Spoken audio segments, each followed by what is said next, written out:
Hello all. Today we'll be discussing the age of Milton.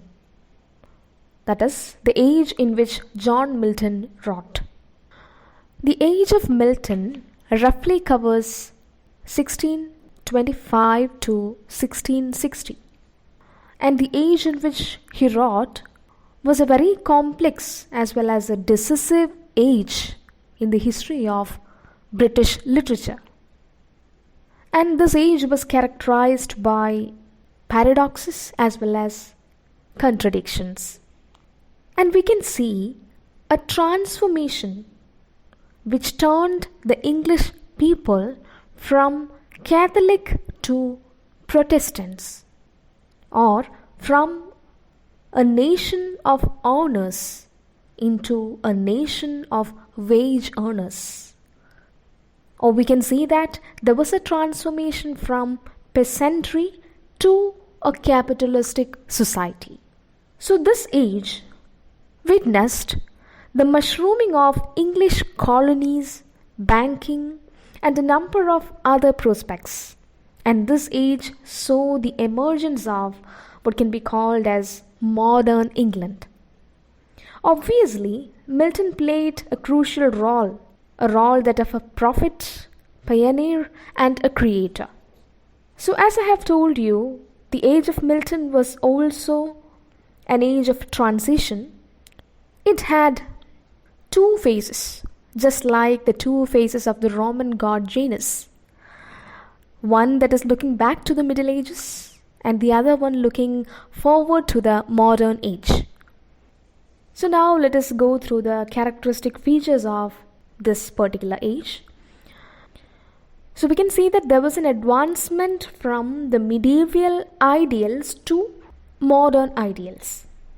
In the economic field, we can see that the rural economy was gradually turning into urban economy. And we know that England's economic prosperity continued to grow steadily from the Elizabethan age to the age of Milton. And there was a gradual sweeping in of urbanization too. We know the English society is mainly rooted in land as well as agriculture. So we can see that vacation time of universities as well as law courts coincided with the harvest time, which nurtured an attraction for country life. And the term my country during that particular age became my county. County means a territorial division or unit which was then gaining importance socially, politically, as well as administratively too. So though many of the gentry as well as nobility were acquiring mansions in town, the center of life and work continued to remain in the country houses itself. Those country houses with large estates, elegant parks, walkways, etc. The landowner's household too became centers of education as well as social responsibilities too. And the gentry had in their household tutors, chaplains, gentlemen, pensioners, as well as boys from neighboring families sent to them for training, for acquiring training. Thus, London became the center of all socio-political, cultural, as well as commercial activities too. And we can see that during that particular age, the population of London almost hit 3 lakhs. And London's pace of expansion was becoming so fast, and by the 70s, it became an emporium for commercial as well as cultural activities. And we can see that there were considerable revolutionary changes in the national life too. The age-old political convictions and conventions crumbled down, and new democratic ideals grew up. For example, the divine right theory, which stated that the kings were appointed by the God himself, and nobody had the right to question the king. And this particular divine right theory was openly challenged. And there began a friction between the king. The king during that time was Charles I and his parliament.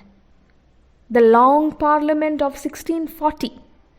It witnessed the conflict between the church as well as the state.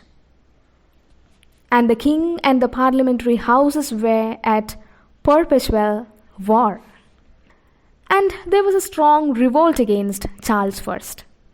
And the king was impeached and later put to death by the parliamentarians under the leadership of Oliver Cromwell. And Milton strongly defended the execution of the king in his work Defense of the English People. In his work, he justified the cause for executing the king, and it was the need of the entire nation to depose and assassinate a wicked king. That is what Milton wrote in his work Defense of the English People. Then after the death of Charles I, England was under the protectorate rule of Oliver Cromwell, and it was from 1649 to 1660. And England had the democratic government under Cromwell. And Milton, who was a close associate of Cromwell, held the post of the Latin secretary in Cromwell's good government. But by 1660, public sympathies had started gathering in favor of the British sovereign or British crown. And after the death of Charles I, we know that Charles II was fled to France. And in 1660, Charles II was recalled from France and he was restored to the British throne. And with the restoration of the king, the Puritans, who were largely responsible for the Civil War and was as well as the execution of Charles I, came to be arrested and prosecuted in large numbers.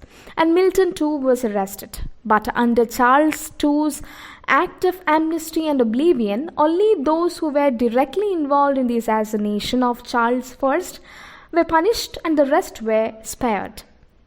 So Milton was saved under this particular act. Now regarding the religious scenario, we can say that the religious ideals were entwined with the political one. And in those momentous years, the revolt against the British sovereign meant revolt against the Anglican Church as well as the Archbishop. So just like that, the victory of the Parliament meant the victory of Protestantism too. And we can see that religion dominated both national as well as personal life in England. Whosoever brings any reforms in the Anglican Church or religion was considered the prime enemy of the Commonwealth. And there was a growing interest in areas like theological controversy and in books of devotion too. And nearly half the books published between 1600 and 1640 were on religious topics. And readers included all categories of society.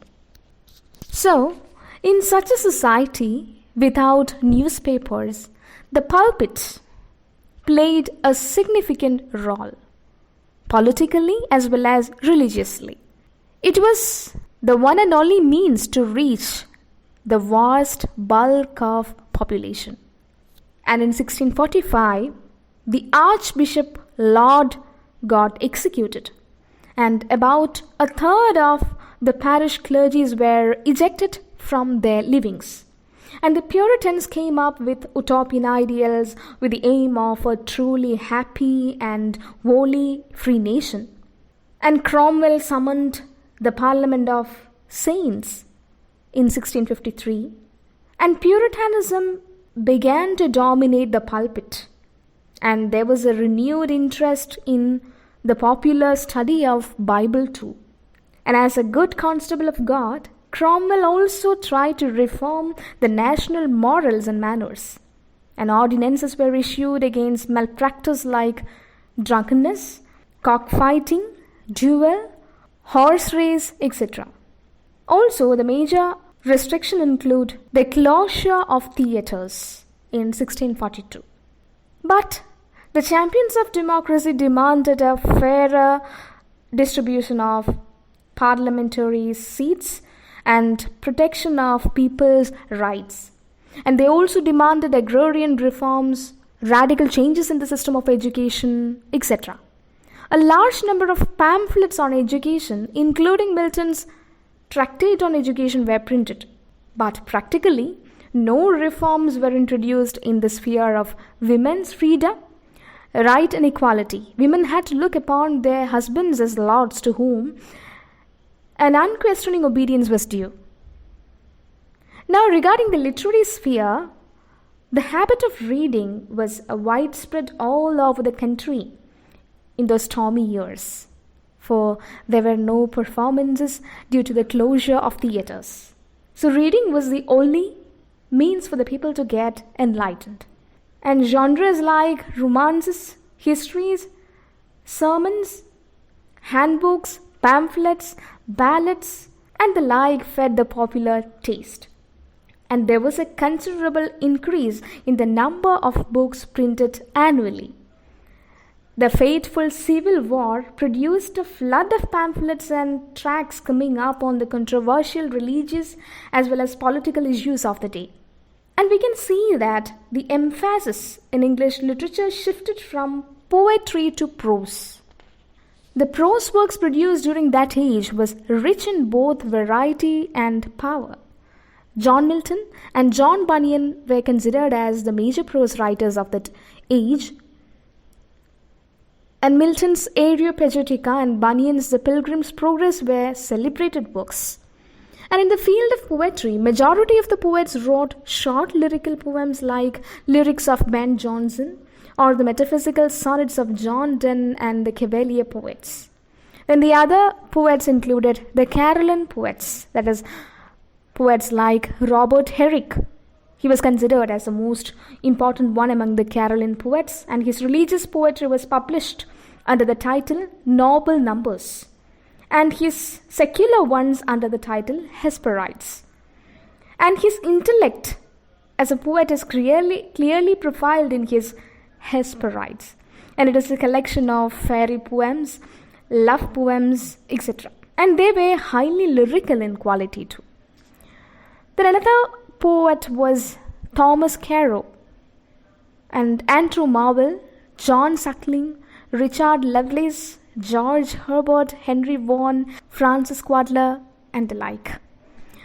The Caroline prose writers were Jeremy Taylor, who wrote Holly Living and Holly Dying, Richard Baxter, who wrote The Saints' Everlasting Rest, then Thomas Fuller, who wrote Worthies of England, Isaac Walton, who wrote The Contemplative Man's Recreation, then Edward Hyde, who wrote History of the Great Rebellion, and Thomas Hobbes, who wrote Leviathan.